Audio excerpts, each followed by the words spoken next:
Mycobacterium, específicamente por Mycobacterium avium, de especie paratuberculosis. Es conocida como enfermedad John, como hemos hablado anteriormente, y pues es producida por una bacteria que se llama genéricamente como MAP, que es pues la abreviatura de Mycobacterium avium, de especie paratuberculosis. Listo, al igual que Mycobacterium bovis y tuberculosis, es un patógeno intracelular obligado y que no tiene fácilmente con gram, con lo cual se tiene que utilizar la división de Sid-Wilson, que se le llama ácido alcohol resistente. Listo, se ha escrito que requiere una proteína, una molécula llamada micobactina como factor de crecimiento y pues desafortunadamente, al igual que ocurre con el Mycobacterium, pues su periodo de incubación es relativamente largo, con lo cual pues no se sugiere el cultivo directamente como estrategia de diagnóstico. Buenas noches, ¿cómo van? Ahí les puse café y galletas, muchachos.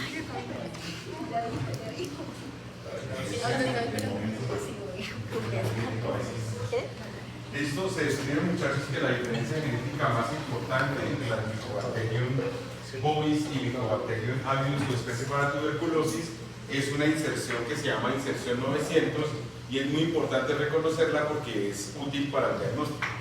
Es decir, si yo quiero diferenciar un Mycobacterium bovis de un Mycobacterium avium, su especie para tuberculosis, pues busco esta inserción llamada IS900.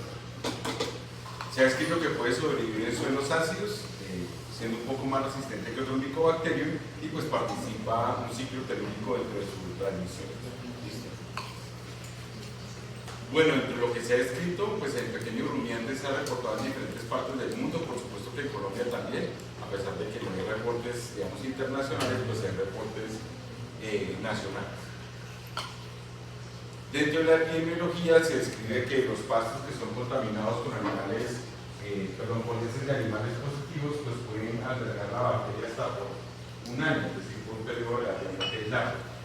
Es susceptible a pHs altos, ¿cierto? Y resistente a pHs bajos y pues también a concentraciones elevadas de calcio, lo cual no es común, digamos, en los suelos colombianos. Listo, la transmisión es fecal-oral, es decir, a través de las bacterias que salen a través de las heces.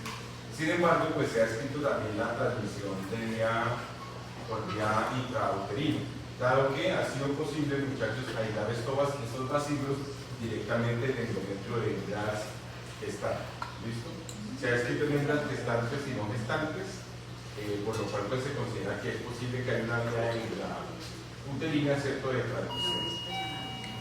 Algo que sí es de destacar es que a pesar de que se describe esa vía intrauterina, pues no se han reportado abortos asociados a esta enfermedad, y a pesar de que los animales que son más susceptibles a infectarse son animales menores de 6 meses, realmente las formas de la enfermedad pues se dan en animales de 2 a 5 años, igual a lo que vimos para el caso de la tuberculosis. Dentro de la fisiopatología, pues comparte algunas moléculas con el Mycobacterium bovis.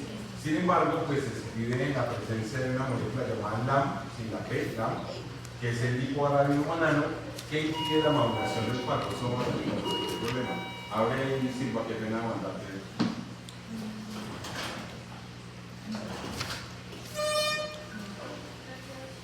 No sé por qué llega hasta el buenos días. Porque pensé que la clase era de 32 y no tengo cómo comunicarme. Que la clase es de 32 y por qué, ¿ya cuántas clases llevamos acá?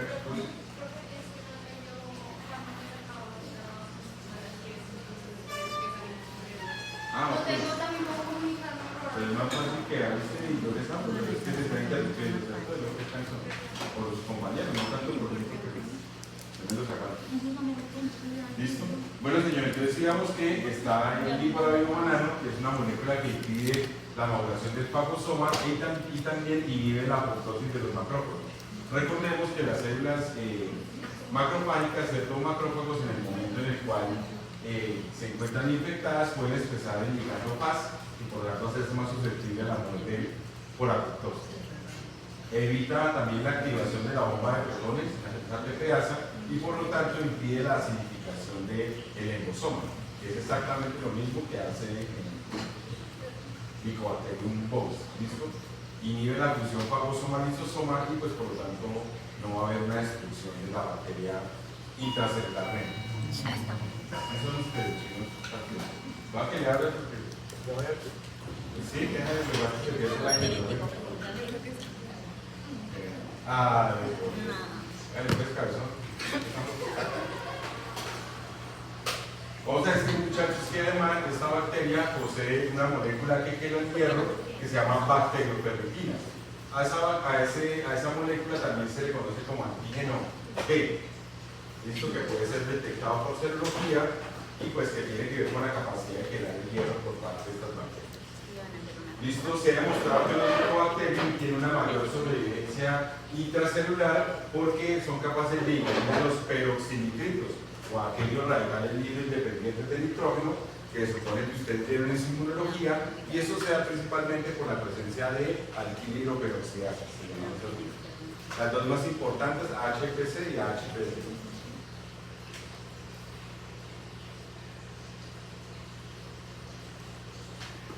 Si ustedes recuerdan de la clase de ayer, pues hay unas proteínas de choque térmico, que es la HSPX, que permite la unión a la fibrolectina y que también se ha demostrado que estimula la fagocitosis de las células. ¿Listo? De estas moléculas de unión a fibrolectina, en el caso del MAP, se ha escrito una proteína de unión a fibrolectina, se llama FAP-P. Y esa molécula le permite unirse fuertemente a la mucosa intestinal.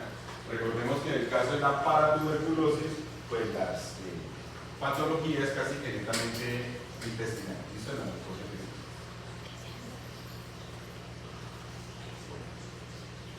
Existen, pues, por supuesto, que más moléculas asociadas, que solo es para que las tengan, digamos, dentro de su información, ¿cierto? Que pues, se irá para más adelante si llegan a tener que estudiarlas, pero no la vamos a mostrar nosotros aquí específicamente porque ya está un poquito largo. ¿Listo? Los signos clínicos asociados a la enfermedad, pues realmente son diarrea y emaciación, es decir, pérdida ponderal de peso, ¿cierto? Y pues un proceso de diarrea, un incremento en la cantidad de agua y en el número de deposiciones por día de estos animales. Esto es una enfermedad que no se presenta en animales jóvenes, o al menos es muy rara, y habíamos dicho que se presenta en un rango de edad, ¿cuál?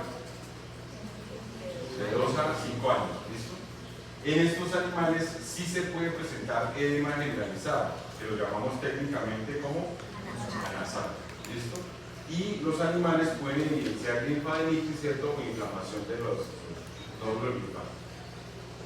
Entonces, dentro de las descripciones que se han descrito en Colombia, ese artículo que aquí quito, pero está muy bien escrito, ¿cierto? Por el profesor Maldonado de la Universidad de Antioquia, hice una descripción de cómo ocurre o cuáles son las fases de esta enfermedad en el país, que realmente pues, se aplica igualmente a nivel mundial. Y él describe que existen 4 estadios de la enfermedad. Esos 4 estadios pues, no son diferenciables clínicamente todas las veces y requiere pues, en algunos casos análisis molecular. ¿Listo? El estadio 1 es lo que se conoce como enfermedad silenciosa, que es la que se da en los animales más jóvenes, que normalmente no presentan signos clínicos evidentes. El estadio 2 es la forma subclínica, que son animales portadores. El estadio 3 es la forma clínica y el estadio 4 pues, es la forma más avanzada que se presenta en esta enfermedad. El primer estadio, que es el estadio de infección silente, pues se da en animales hasta 2 años de edad. Los animales pueden contraer la infección por el consumo pues, del alimento, ¿cierto? Y no presentan signos clínicos. Es un animal que está infectado, pero que no presenta signos clínicos. Y únicamente se puede detectar por histopatología, es decir, que sea una histopatología de los tejidos, principalmente a nivel intestinal, o que se cultive la bacteria. Esto no hay otra forma de detectar. Entonces, esta infección silente solo se ha demostrado realmente en estudios específicos de laboratorio, pero clínicamente no es tan relevante. ¿Listo? El estadio 2, que son las formas subclínicas de la enfermedad, pues se consideran ya animales más de 2 años, ¿cierto? Es decir, que se vuelven adultos portadores. Los animales no presentan ningún signo clínico digestivo, en este caso asociado a la diarrea o a cualquier otro signo característico de la enfermedad de John, pero estos animales sí pueden presentar algunos niveles detectables de anticuerpos antimicobacterianos. En estos animales se han descrito infecciones bacterianas secundarias que pueden causar infertilidad, ¿cierto? O mastitis. Entonces, si vemos el estadio 1, es muy difícil de detectar, ¿cierto? Muy complejo de detectar. En el estadio 2, eventualmente, si hacemos una serología, es posible que algunos animales pues, nos salgan positivos para los anticuerpos. Y se sabe, ¿cierto?, que los animales pueden, digamos, eliminar, digamos, a través de las heces grandes cantidades de esta micobacteria. Ya el estadio que es más fácil de identificar por parte de nosotros es el estadio 3. En este estadio 3, pues el periodo de incubación iría de los 2 años casi hasta los 10 años, ¿cierto? Y en estos animales, ¿qué se ve? Pues una pérdida ponderal o gradual de peso. Se describe que esta pérdida ponderal de peso pues puede tener un apetito normal o incluso una polifagia o un apetito aumentado. Y lo que es fácil de determinar es, pues por supuesto, que clínicamente va a haber una diarrea de manera progresiva. Entonces son animales que no se encuentran decaídos, ¿cierto?, sino que únicamente consumen alimento y pues defecan en gran cantidad de manera acuosa.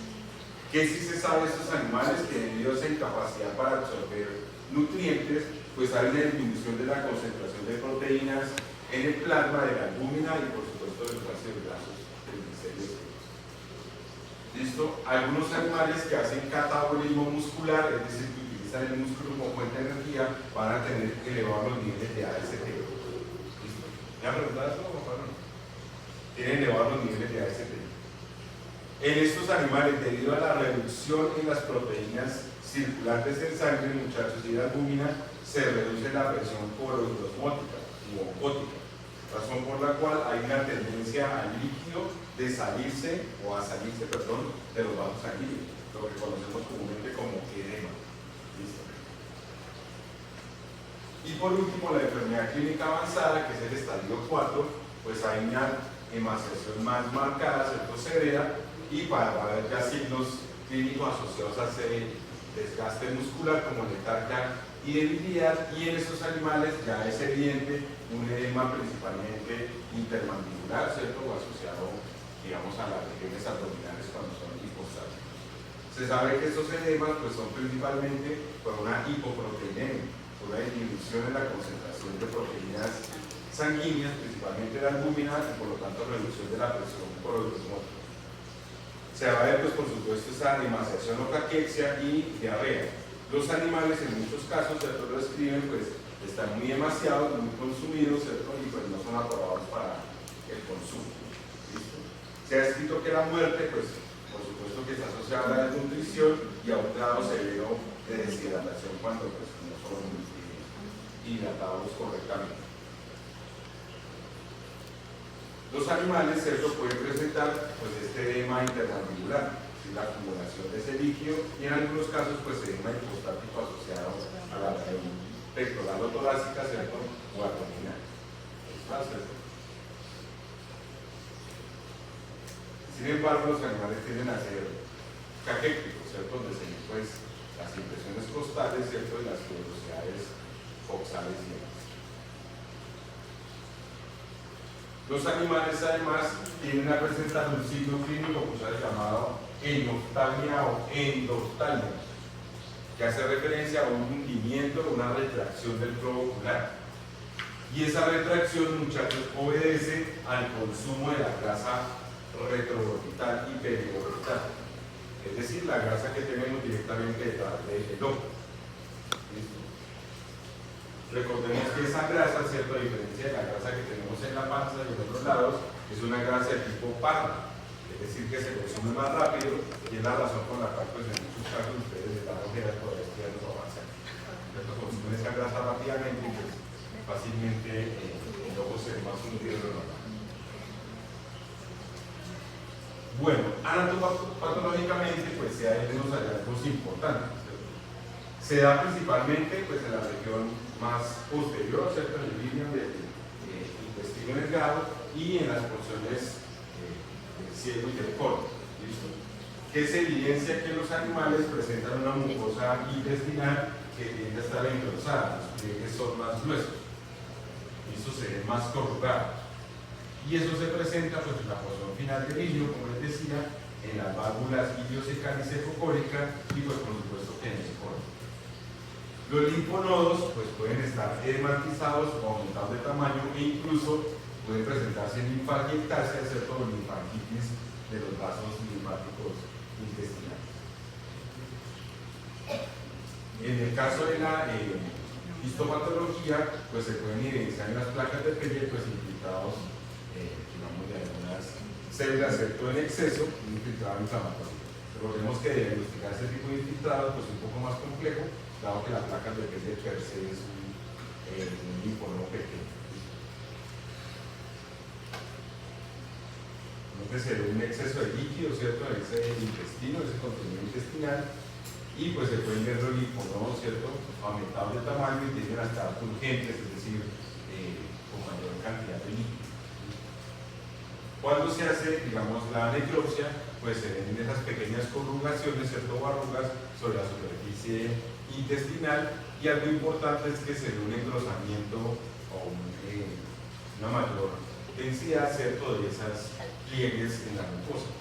Es importante, muchachos, que estos hallazgos han sido asociados a una enfermedad en los humanos que se llama enfermedad de Crohn.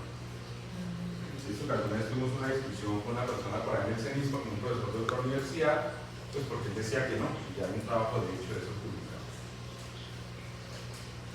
Listo, se puede ver pues el cruzamiento del intestino, ¿cierto? Y pues, digamos, afección de los linfonodos que tienen a estar urgentes e inflamados. ¿Qué se puede ver? Pues en las vellosidades se ven infiltración de células mononucleares a nivel de esas vellosidades del colon, ¿cierto? Incluso sobre la superficie colónica, ¿cierto? Del colon. En el caso del ilio, pues se pierde, digamos, directamente esas vellosidades como tal y se infiltran de macrófagos, ¿cierto? Y células linfocitarias en la vellosidad, lo que hace pues que se pierda realmente esa característica de dedo a dedo, ¿cierto? Como se ve en la vellosidad. Se puede presentar, digamos, células de Langhans, ¿cierto? Células gigantes de cuerpo extraño. ¿En qué otra enfermedad vemos células de Langhans, muchachos? En tuberculosis, es lo más fácil. Se ha escrito, ¿cierto?, que con respecto, digamos, a estos agentes de MAP, ¿cierto?, en este caso el Mycobacterium, su especie para tuberculosis, pues está teniendo problemas principalmente con el desarrollo de cepas multiresistentes, y pues se sugiere que la intervención que se pueda hacer específicamente pues es por supuesto que proveer tanto camas, ¿cierto?, como agua que esté limpia, ¿cierto?, y pues parte pues educar al personal en todo lo que tiene que ver con la desinfección. ¿Listo? El ambiente pues se ha asociado principalmente a un exceso de materia fecal, ¿cierto?, que contaminan tanto los sitios donde están los animales como el forraje, ¿cierto?, y pues se espera principalmente que haya desinfección, y debido, muchachos, a que se ha considerado que es posible que se transmita a través de las pezoneras, ¿cierto?, por vía mamaria, pues es posible que los animales se infecten cuando maman las mamas, ¿cierto?, de las hembras que estén, digamos, contaminadas con esta micobacteria. Hay un factor nutricional, sin embargo, pues sabemos que es muy difícil detectarlo solo cuando el animal está mucho más mayor. El diagnóstico incluirá pues microbiología, que habíamos dicho que no es la primera opción. ¿Por qué?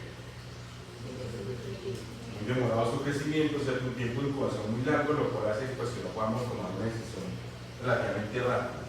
Se puede hacer histopatología. ¿Qué órganos entran ustedes en histopatología? Intestino, ¿cierto? La porción terminal, el ilio, ¿cierto? El colon, o pues eventualmente el cielo. ¿Listo?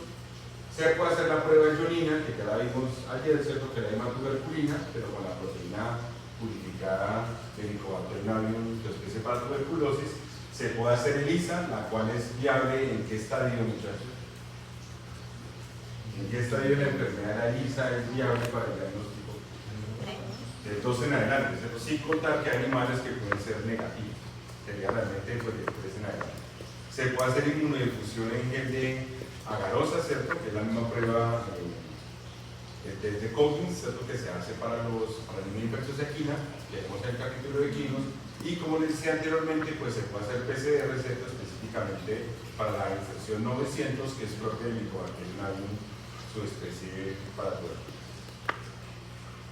Listo, pues aquí está, ¿cierto? Se puede incluso teñir directamente con adenina biotina, ¿cierto? Y pues se ve, digamos, de color café en la imagen, o se puede hacer pues PCR para detectar la inserción 900. En este caso, pues, de 413 pares de bases.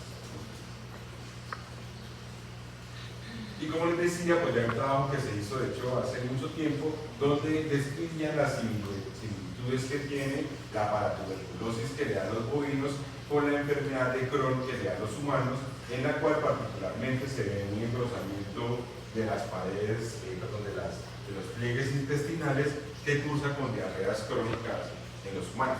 Entonces el profesor Góngora ya hace 17 años, ¿cierto? Y pues todavía sigue vigente.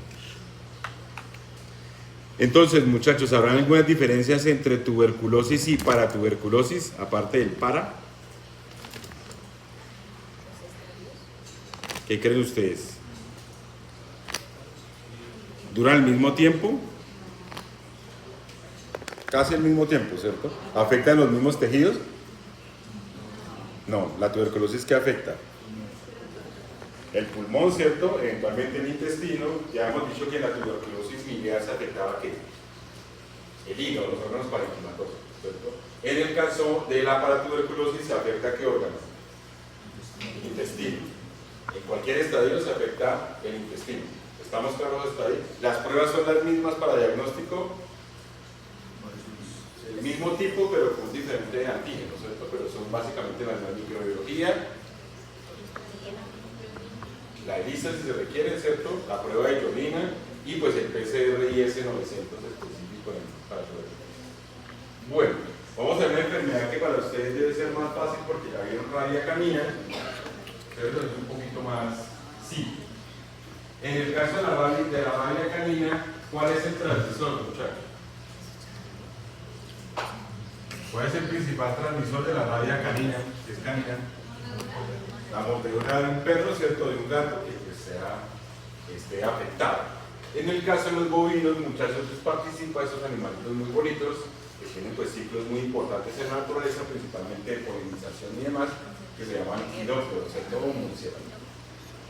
Entonces, la rabia bovina es una enfermedad viral que es, como dice la diapositiva, casi siempre mortal, debido a que hay unas formas en las cuales los animales o los humanos sobreviven, que les llamamos como regresora, no regresor soy yo, abortiva. Los regresores, ¿en qué enfermedad, muchachos? ¿En qué enfermedad se producen gatos regresores? ¿No hay un video de eso? Sí, creo. Leucemia.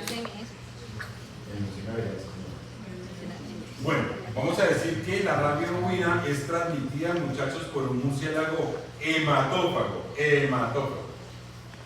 ¿Listo? Que se le llama murciélago vampiro.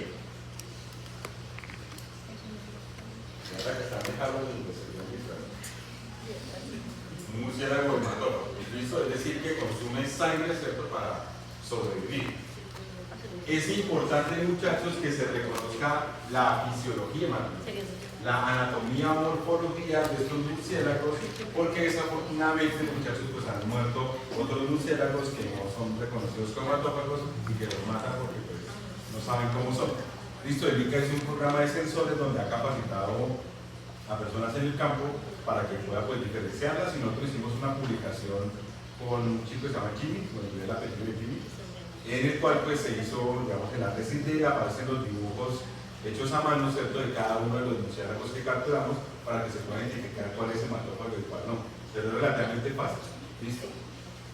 Esta rabia bovina afecta al sistema nervioso central, ¿cierto?, de los bovinos, y su signología es predominantemente paralítica. ¿Listo?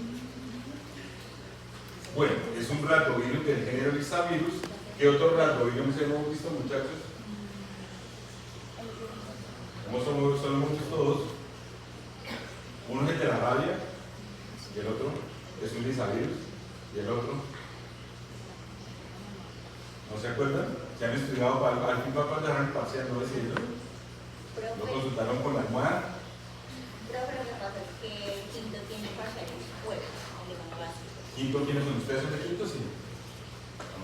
Entonces sería para dejar el miércoles.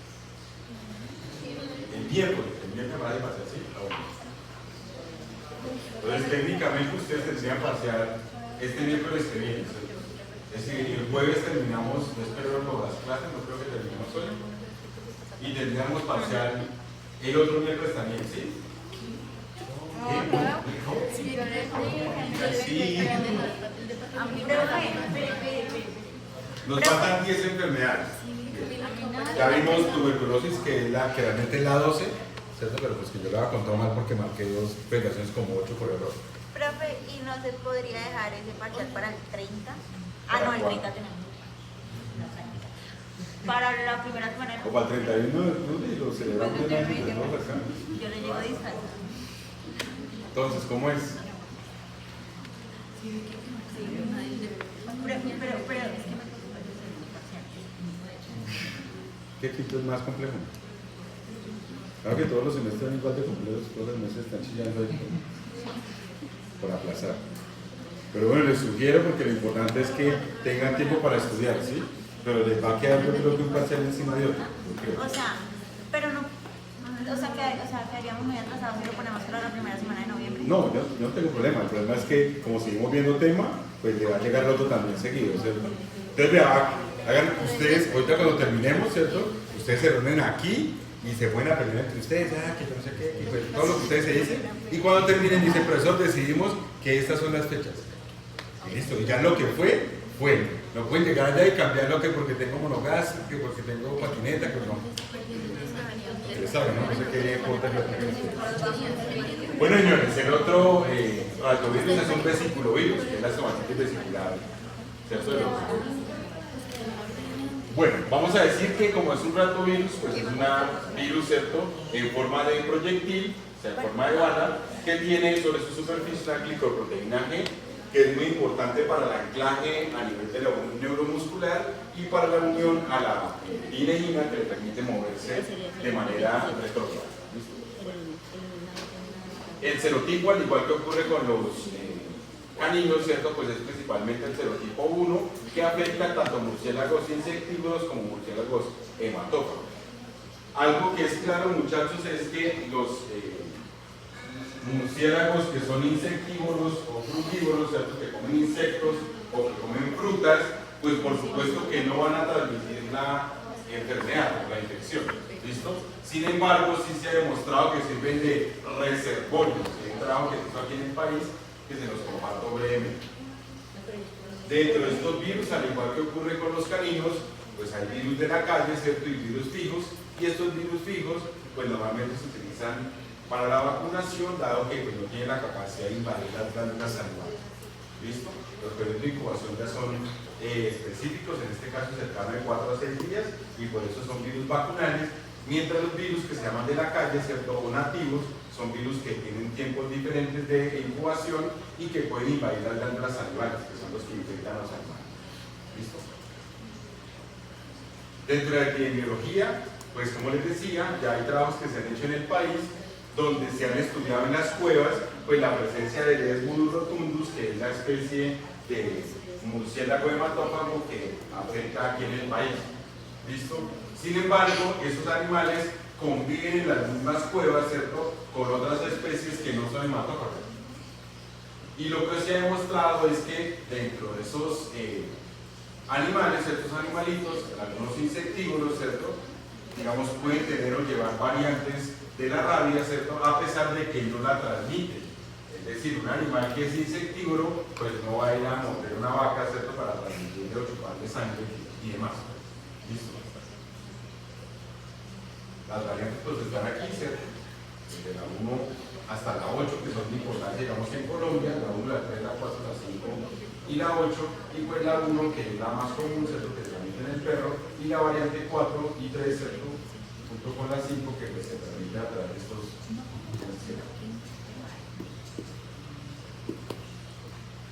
La distribución de la rabia, pues es, como ustedes lo ven realmente a nivel mundial, ¿cierto? y pues en algunos países, sobre todo en islas, ¿cierto? Son de pronto donde hay reportes escritos, no es que no haya rabia, sino que no lo reportan a nivel de la OMS. Y está igual, ¿cierto? Colombia pues tiene, digamos, un riesgo moderado, ¿cierto? De tener esta rabia. En el caso de la rabia de origen silvestre, que es la que nos interesa a nosotros como rabia bovina, pues a medida que se ha mejorado la vacunación, pues cada vez hay menos casos de esta rabia en el país. Es algo que pues, ha sido afortunado gracias al trabajo de ustedes cuando sean veterinarios y aquí se estudian las diapositivas mejor. ¿Listo? El animalito que hace esta transmisión, muchachos, es este que está aquí, que se llama ¿cómo? Desmos rotundos, ¿cierto? Y se sabe que el riesgo en general está asociado principalmente a la zona Caribe, ¿cierto? Que es donde pues, más habita este animalito. ¿Listo? Entonces, ustedes se mueven bien, la nariz un poquito diferente, ¿cierto? Triangular y larga. Los reportes que hace ICA son como esos que están aquí, ¿cierto? Solo es para mostrarles, a pesar de que ya no están disponibles así exactamente así, ¿cierto? Pero pues cuando se envían las muestras, pues va a saber si es negativo a rabia o positivo a rabia. Sin embargo, ustedes lo reportan como síndrome neurológico, así como está. ¿Listo? No envían un síndrome neurológico, pues porque puede ser rabia o puede ser otras patologías. ¿Qué se ha escrito, muchachos? Que con respecto al control, pues espera que haya una zona cercana a 12 kilómetros, ¿cierto? Que es lo que se llama la zona perifocal. Y es donde el ICA, ¿cierto? En su parte de diagnóstico y de vigilancia, pues va a hacer pruebas para el control, ¿cierto? Y el área controlada, donde se hace mayor vacunación, ¿cierto? Pues es el área que da casi unos 25 kilómetros a la hora. Y parte de esto, pues está asociado a los patrones de migración de estos kilómetros, ¿cierto? Que pueden llegar hasta 30 kilómetros alrededor.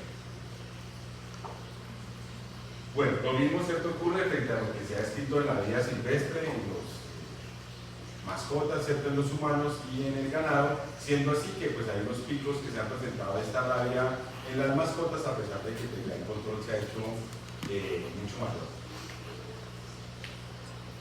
Estos son digamos, las formas de dispersión que he presentado de la rabia, ¿cierto? Siendo que pues, en Colombia hay, digamos, una gran cantidad de reportes, principalmente en el ganado bovino, ¿listo? Comparado con las demás especies. Aquí está cierto el reporte, se considera que el ciclo es predominantemente aéreo, es decir, que depende directamente de estos kilómetros. Esto ha hecho que el control sea más fuerte, pero que asimismo también sea pues, complejo que haya matado a otros animales. Eso, la fisiopatología es muy similar a la que ustedes ya vieron en el caso de la rabia canina. Sin embargo, pues en el caso de la rabia bovina es un poco más difícil evidenciar esa conducta agresiva, ¿cierto? Que son esos animales.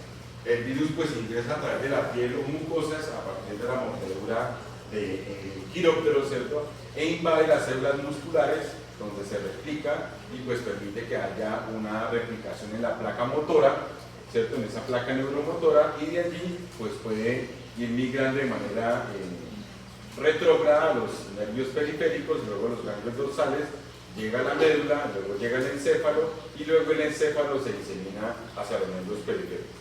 Ya habíamos dicho que el flujo que va desde la unión neuromuscular hasta el encéfalo le llamamos retrógrado y del encéfalo hacia la periferia le llamamos anterógrado. ¿Listo? Esta caracterización pues ya se ha hecho completamente en la rabia bovina y en la canina, y hemos hablado también anteriormente que hay una disfunción de los canales iónicos. ¿Se acuerdan lo que se altera en los canales iónicos de la rabia? ¿Qué se altera? Se altera la sodio, potasio, ATPasa. ¿Y qué pasa con el estímulo eléctrico, muchachos? ¿Se acuerdan de eso? Esto se llama polarización dinámica, que yo se les expliqué. ¿Se acuerdan que el estímulo tiene que ir en un sentido y el potasio va cerrando los canales? Como el potasio no está, entonces el estímulo se puede devolver. ¿Estamos claros? Y el animal, pues no se da el estímulo y no contrae. Entonces termina una fase paralítica. ¿Señor? La parálisis también es placebo. La parálisis es placebo, señora. ¿Listo? Y pues sabemos que se produce, digamos, ese impedimento de hacer la polarización dinámica. Se ha escrito además que puede haber muerte neuronas, ¿cierto? A partir de un exceso de oxígeno que se produce, y en algunos trabajos mucho más viejitos, ¿cierto? Se describe que el movimiento de las proteínas, muchachos, de la rabia a través del axón puede, digamos, destruir las vainas de mielina. Es un artículo por ahí como del 97, que se llama Mielina como reparación del daño mielina, por ese público. Listo, se puede pues alterar la función de las vesículas sinápticas, las cuales tienden a fusionarse y pues no se liberan, y pues lo más crítico que hablamos es el rompimiento de la barrera hematoencefálica, que permite que toxinas y otros patógenos puedan entrar fácilmente al sistema nervioso central. Listo, la vía anterógrada, es decir, el movimiento del virus, ¿cierto?, hacia el encéfalo se da principalmente por la proteína G. Y como les decía, igual en la rabia canina, pues los anticuerpos antiproteína G pues son neutralizantes, es decir, impiden la entrada del virus a las células. Así, la mayoría de las vacunas que se generan en el mundo son contra la proteína G, para inhibir la entrada del virus. Listo. La fase, digamos, de invasión retrógrada, ya después de que entra la célula, pues se da principalmente por la proteína P, ¿listo?, que es propia del genoma del virus. Entonces, en este artículo, ¿cierto?, escrito en Primer, ¿cierto?, describe pues cómo se da ese transporte axonal de la rabia, y solo requiero que tengan en cuenta, bueno, aquí está el virión, ¿cierto?, y las diferentes proteínas, la G que permite la entrada y la P que permite la migración anterógrada y retrógrada. Solo requiero que tengan en cuenta de que la proteína G es la que permite la entrada a la neurona, ¿estamos claros? Y cuando comienza a migrar de aquí hacia arriba, requiere una proteína asociada a los microtúbulos que se llama tineína, es una proteína anclaje. Entonces coge el virus, ¿cierto?, y lo va jalando hacia atrás, porque el flujo del virus siempre es hacia adelante, debería ser hacia adelante. Y a través de esa proteína, ¿cierto?, la P y la tineína, pues comienza a anclarse y a moverse hacia atrás, y pues asciende, ¿cierto?, de una descripción completa de cómo se produce, digamos, esa replicación y cómo de nuevo infecta a otras células. Entonces, de nuevo, la proteína G se requiere para que el virus entre a la célula, en este caso a la neurona, y la proteína P se requiere para que haya el flujo retrógrado, y lo hace a través de una proteína de anclaje del sistema tubular o de microtúbulos que se llama inhibina. Eso es lo más complejo, digamos, de esta parte. Está demostrado ya cómo se produce el flujo completo, vuelve y se replica y se une a la siguiente célula, y pues así sucesivamente hasta llegar al sistema nervioso central. ¿Listo? La multiplicación viral pues incluye pues la replicación directamente en los miocitos, ¿cierto? Y dependiendo del sitio en el cual se replique, pues va a llegar más o menos rápido, digamos, al cerebro, y pues normalmente se afecta un ganglio, ¿cierto?, nervioso, que se llama el ganglio estrellado, en el cual pues terminan concluyendo parte de la inervación de la porción craneal de los animales. Listo, llega al ritmo encefálico y puede afectar el cerebro, cerebelo y la médula oblonga, ¿cierto?, la porción, digamos, larga o oblonga de la médula que entra al cráneo. Bueno, se ha escrito, muchachos, que el virus de la rabia puede afectar además la producción de interferón. Listo, esta producción de interferón está dada principalmente por la proteína P. La proteína P que genera el virus de la rabia inhibe a la producción de interferón. No requiero que se aprendan esto, pero al menos que sepan que es la proteína P la que inhibe la producción de interferón. Y eso es importante, pues si uno quiere desarrollar vacunas o si quiere tratar animales que ya estén infectados. ¿Listo? Adicionalmente, ¿cierto, muchachos? Se ha demostrado que cuando las células están infectadas con el virus de la rabia, tienden a inducir la expresión en las neuronas del ligando FAS. Del ligando FAS, o el FAS ligando, que se conoce como CD95. No sé si ustedes lo vieron en patología. Si no, pues lo estudiaremos, ¿cierto? Y lo que hace el ligando FAS, muchachos, el FAS ligando, que se llama el ligando de la muerte, pues es que cuando entra un linfocito que pasa la barrera hematoencefálica y entra en contacto con una neurona, ese linfocito muere. ¿Estamos claros? Repito, las células infectadas por el virus de la rabia inducen que las neuronas expresen el ligando FAS o el ligando de la muerte.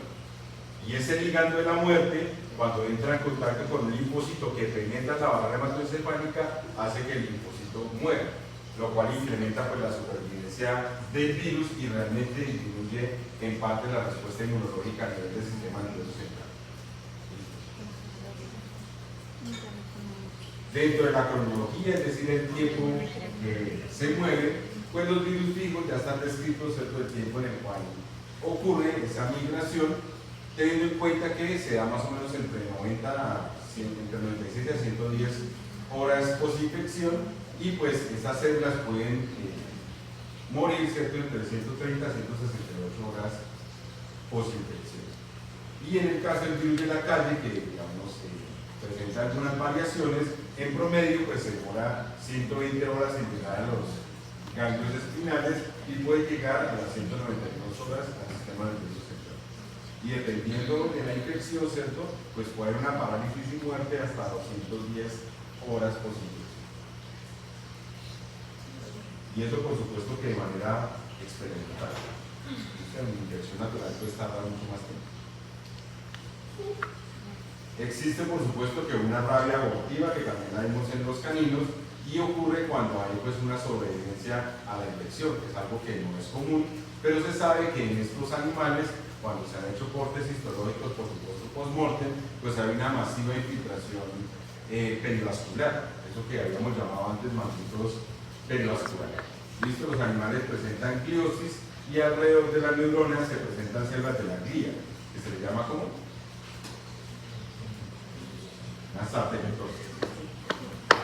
Presentan destrucción de las vainas de mielina y por lo tanto algunos de estos animales pues quedan con una enfermedad desmielinizante. ¿Existirá alguna otra enfermedad en la cual haya una desmielinización como producto de la infección? ¿Parvo? Así la todo con este café. ¿Parvo? Distente. ¿Y qué tipo de virus es? Lo vimos ayer, vimos dos ayer. Se producen sincitios que tienen una proteína de fusión. Paramyxovirus. Ahí vamos a entrarnos de aquí.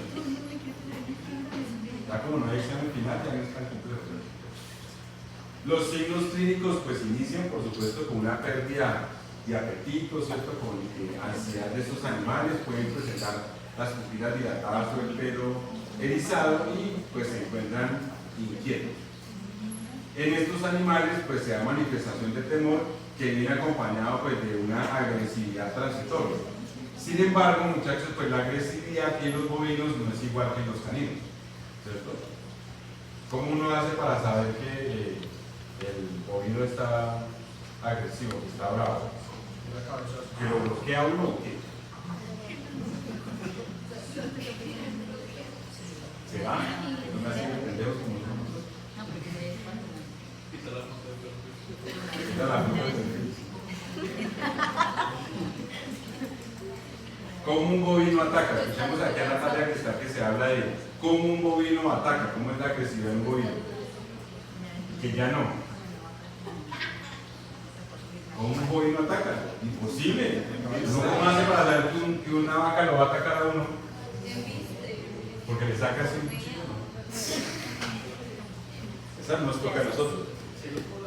Muchachos, si ustedes están enfrente de una vaca, ¿cómo hace para saber si la vaca lo va a atacar? Muy bien, porque agacha la cabeza, es lo más simple. Una vaca nunca se da de frente, no es tan pendeja.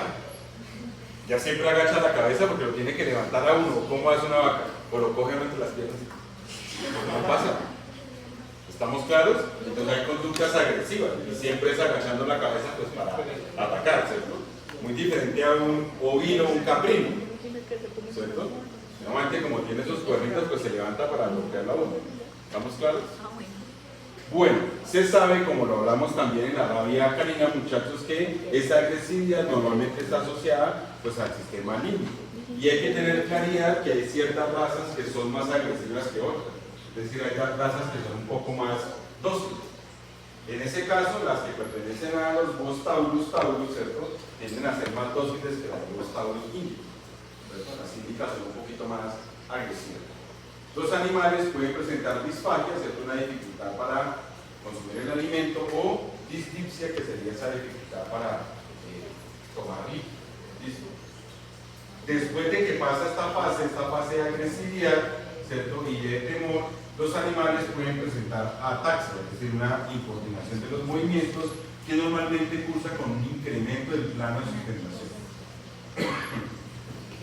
Como en la mayoría de las patologías, primero ocurre una parálisis del tren posterior, ¿cierto? El animal puede cojear o caminar como si tuviera una cojera y finalmente es incapaz de levantarse. Listo, esos animales pues terminan así, como ustedes lo ven. Y esa parálisis flácida pues termina con una parálisis respiratoria y por lo tanto muerte del animal.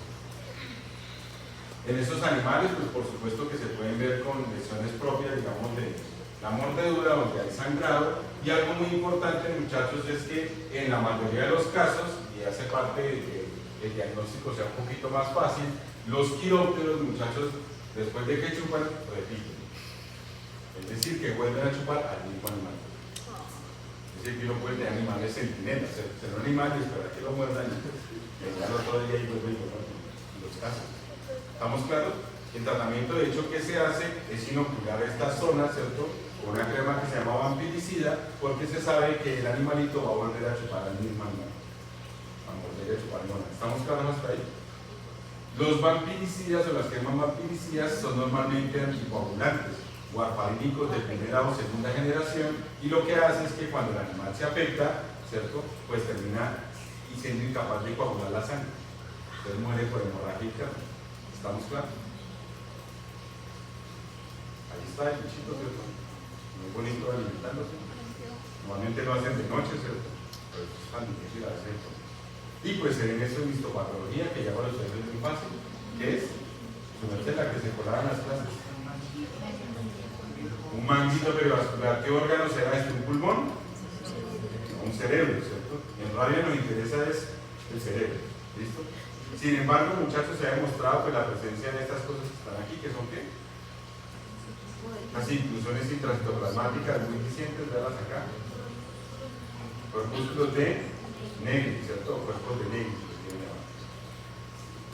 Se pueden ver, digamos, en otros ganglios, pues la infiltración de células inflamatorias y, digamos, algunos trabajos han demostrado, muchachos, que el virus de la rabia puede migrar a ganglios nerviosos por fuera del sistema nervioso central. Sin embargo, es muy raro que uno tome un ganglio nervioso para hacer un diagnóstico. ¿Listo?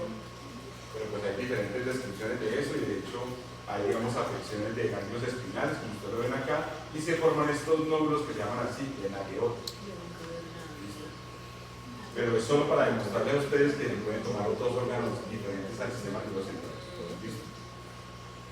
Ahí está con inmunohistoquímica y se ve la célula con las inclusiones intracitoplasmáticas que corresponden a los corpúsculos de ella. ¿Listo? Aquí lo mismo, es un ganglio estelado, estrellado, pues, en las neuronas grandotas y la infiltración de células inflamatorias alrededor. Y lo mismo, y se ve la célula infectada, después la nueva. Así están para todos los ganglios, incluyendo algunas glándulas, ¿cierto? La médula adrenal, la neurohipófisis, donde todo lo que ustedes ven en café, ¿cierto? Pues corresponde directamente al virus de la rabia. Entonces, al igual que vimos con el virus de la rabia canina, pues no existen lesiones evidentes, no existe ninguna lesión que sea característica. ¿Listo? Y lo único que se ha descrito es automutilación o lesiones que se provoca el animal cuando está agresivo, ¿cierto? Cuando intenta huir, que tiene esas fases del temor. Ya habíamos dicho que en la rabia también se podía presentar esa congestión de las meninges. Y en ese caso, pues también hablamos pues, del sacrificio, ¿sí se acuerdan?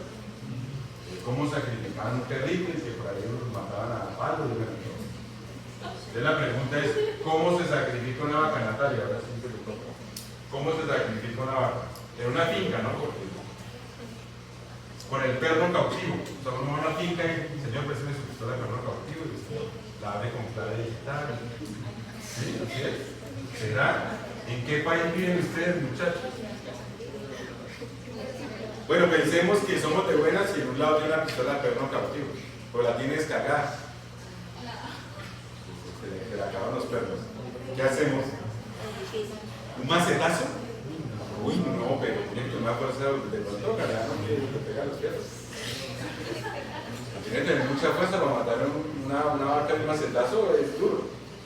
Y como más que otro tipo de metodología, eso se lo llevan a Roy, por favor, para bienestar animal. Entonces, muchachos, las pistolas de perro cautivo, por supuesto que sería la mejor opción. Si uno tuviera una cámara de dióxido de carbono, mejor. Si yo tuviera isoflurano, le mando isoflurano y le deprimo el centro respiratorio hasta que se muere y se muere dormido. Pero si no, ¿cómo lo sacrifica uno? Normalmente desangrando, ¿no es cierto? Se le hace una puñalada que llaman, ¿no es cierto? ¿Qué se le corta al animal? La yugular. ¿Dónde está la yugular? Don Daniel, aquí papá, aquí me dice. Uno corta la yugular y sabemos que el flujo es continuo, ¿cierto? Y se desangra. Sin embargo, el animal entra en un choque en ese proceso. ¿Estamos claros?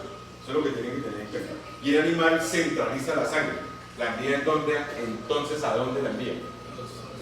A los órganos de choque, que es el corazón, el pulmón y el cerebro, ¿cierto? Entonces es muy probable que encontremos congestión en un animal que lo estamos desangrando, que es la forma más sencilla de eliminar un animal. ¿Listo? Casi siempre va a pasar que cuando ustedes estén ahí reunidos y hay un celador, fijo a quien le pide un tiro. Ya, pachucho. Y siempre si yo le gasto un tiro, eso no se puede. Porque al celador le cobra la... Es que nosotros ya ganamos mucho. Más fácil, pegarle un tiro sale mucho más fácil, el animal sufre menos. Pero pues es más fácil, más difícil para la rabia porque el cerebro no nos va a servir. ¿Estamos claros? Como otro sería, es nunca el animal, pero es más difícil. En un bovino todavía es más complicado. Nunca hay el problema. Entonces tener en cuenta que siempre, dependiendo de la forma de sacrificio, ¿cierto?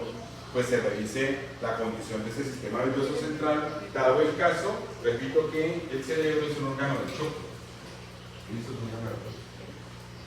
Por supuesto que si tienen formas farmacológicas de hacerlo, pues pueden hacer una sobredosis con cualquier tipo de anestésico, ¿cierto? Barbitúrico o no barbitúrico. A la estomatología, muchachos, ¿cierto? Realmente es muy poco lo que se ve de destrucción, a menos de que sea casos crónicos. Y lo que describe la literatura es que lo que más se ve es ganglionitis del ganchero gastriano, ¿cierto? Y lo que se ve, pues, es infiltración de células, como las vimos acá, que yo me devuelvo, como estas que vemos. Una gran cantidad de neuronas grandotas, ¿cierto? Y muchas células infiltradas, que es una ganglionitis monumental. ¿Listo? Pero no se ven más lesiones. Entonces, en el diagnóstico, pues hay pruebas diagnósticas propias del laboratorio, las pruebas histopatológicas y las que hace realmente el ICA en el país, que son las de inmunodiagnóstico, es decir, inmunofluorescencia o inmunocitoquímica. Entonces ya hay una descripción, ¿cierto? Muchachos, un manual de procedimientos de que se debe enviar. Entonces se describe que se puede llevar la cabeza o incluso un animal completo, ¿cierto? Por supuesto, si se está cerca a un centro de ICA, un centro de diagnóstico, para hacer esa necropsia, o si no, se describen los cortes que se deben hacer para tomar la muestra del cerebro. ¿Listo? ¿Ya hicieron necropsias en patología? ¿No han hecho la primera todavía? ¿Y por qué? ¿No le han dicho algo o qué? ¿O con quién salió patología? La próxima semana tiene. Excelente. Envían fotos para pagarlo. Me están informando aquí de primera mano. Una palabra en sepa. Entonces, ¿qué es importante? Que uno puede enviar el cerebro completo, pero lo más importante sería enviar una estructura, ¿cierto? Que está en la base del cerebro, que se llaman el asta o el cuerno de Amón. Amón, el mismo que ustedes vieron en los caninos, ¿listo? Que está asociado muy cercano al tercer ventrículo y pues se puede cortar este fragmento y enviar directamente. ¿Por qué? Porque se sabe que existen unas células de Purkinje, ¿cierto? Y células piramidales, donde es más fácil encontrar estos antígenos virales tipo corpúsculos negros. Por supuesto que está la descripción también de cómo se hace, digamos que se quiere hacer directamente para los quirópteros y pues nosotros enviamos la cabeza y luego se secaba, un poco más fácil. Siempre se envían en formalina, el envío de la muestra pues deberá ir en doble recipiente, ¿cierto? Sellado y pues preferiblemente con hielo seco, ¿cierto? Hielo químico, lo posible, ¿cierto? Y un tercer recipiente que sería la caja, pues para poder enviarlo más seco. Listos son los lineamientos que indican de cómo se debería enviar. Las pruebas histopatológicas pues son específicamente las instituciones intracitoplasmáticas que conocemos como corpúsculos de Negri, y esas tinciones, muchachos, se ven específicamente con una tinción que se llama Sellers o Van Giesen. ¿Listo? No son fáciles de ver con el matroncillo y una bocina. Por supuesto hay gente muy entrenada para eso, que sí los puede ver fácilmente, pero digamos, el común no. ¿Listo? Se van en la elasta de Amon, que les decía, en las células de Purkinje cerebrales también. Dentro pues, de las profilaxis, ¿cierto? En el caso de los bovinos, pues está la vacunación que se hace a los 6 meses y luego a los 2 años. Les decía que en términos profilácticos, pues lo que más se ha usado pues, es la crema vampiricida, ¿cierto? Que induce pues, literalmente una intoxicación en estos termos rotundos. Entonces hay dos formas de hacer digamos, ese control de estos animalitos. Pues uno, muchachos, es inocular directamente esa crema vampiricida en los sitios donde él ya mordió, porque se sabe que él va a volver a morder. Entonces el animal llega, ¿cierto? Y comienza a chupar del mismo sitio, chupa esa crema vampiricida y esa crema es literalmente un anticoagulante. Entonces cada vez que el animal tiene una hemorragia pequeña, pues no puede coagular la sangre y termina pues muerto, digamos, desangrado por dentro. Es claro, muchachos, que todos nosotros siempre tenemos un sistema de coagulación muy eficiente y todo el tiempo se nos están rompiendo vasos sanguíneos. Solamente, ¿cierto? Como tenemos un sistema muy eficiente, pues no nos desangramos. ¿Listo? En estos animales, adicionalmente, lo que se está haciendo es que se capturan los animales, ¿cierto? Y se le aplica la crema vampiricida en la espalda de esos animales. Porque se ha escrito dentro de su biología, muchachos, y su etología, que los animales se acicalan entre ellos. Es decir, que cuando van a las cuevas, ellos se lamen las espaldas entre ellos para acicalarse. Por lo tanto, si inoculamos a un animal con esa crema vampiricida, pues va a infectar a otros animales de su misma colonia, ¿cierto? Y el control va a ser mayor. ¿Estamos claros? La captura de estos animales pues, es un poco más complejo, porque recuerdo que utilizan un sonar para ubicarse, entonces no puede uno cogerlo así con una malla y se vuelve loco. Tengo que utilizar unas redes que se llaman redes de niebla. ¿Listo? Que son un poquito costosas, pero que permiten capturarlo. ¿Listo? Para que no te por ahí. Y el animalito, adivinen, pues vuelve a chupar el mismo sitio, ¿cierto? Pues se come el... Ese es el animalito muy bonito, por cierto. Bueno, es más bonito que muchos de nosotros, pero vamos a decir que pues tiene la nariz plana, ¿cierto? Y pues a la oreja así corrugaditas también. ¿Listo? Ahí está, ¿cierto? La oreja chatada, es una foto más bonita y tiene un surco, tiene en forma de D, ¿cierto? Para que la sangre entre mucho más fácil.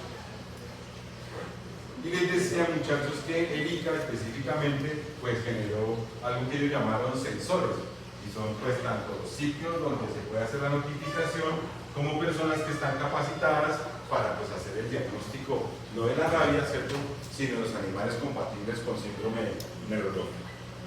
Claro, no está ahí. Es un poco más fácil que se sacando la pila. Cagando la pila. Dice el latido, esa no. El estomajito, pues.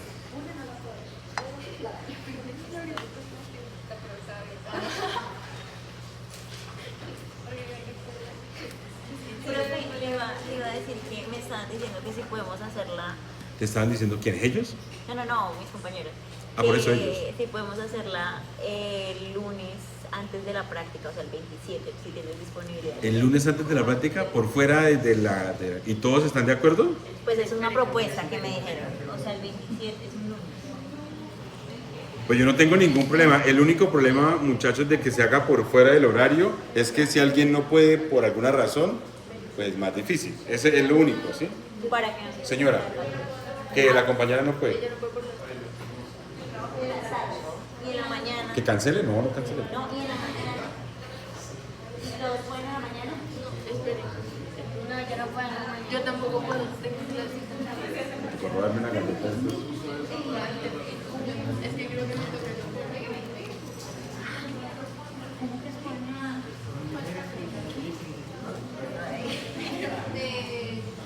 Y entonces, señores. No, yo no puedo.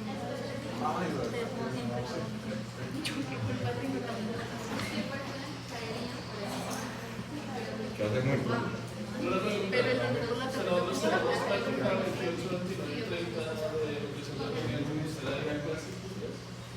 Me llevan todos, ¿no? Sí. Y a las 6. ¿A qué hora? De la tarde. Está caminando, está caminando.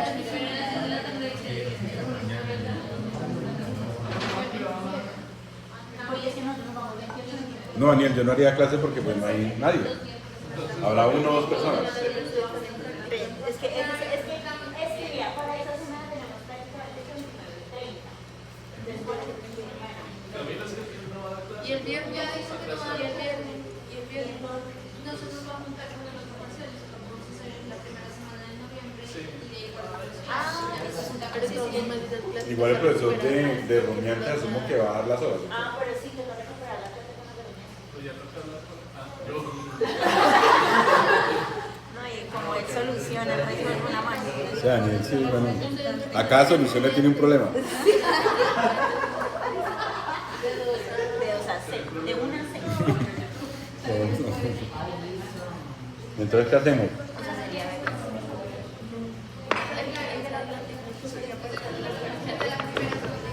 Entonces, ¿Qué es lo que a mí me preocupa, muchachos? Qué pena es que se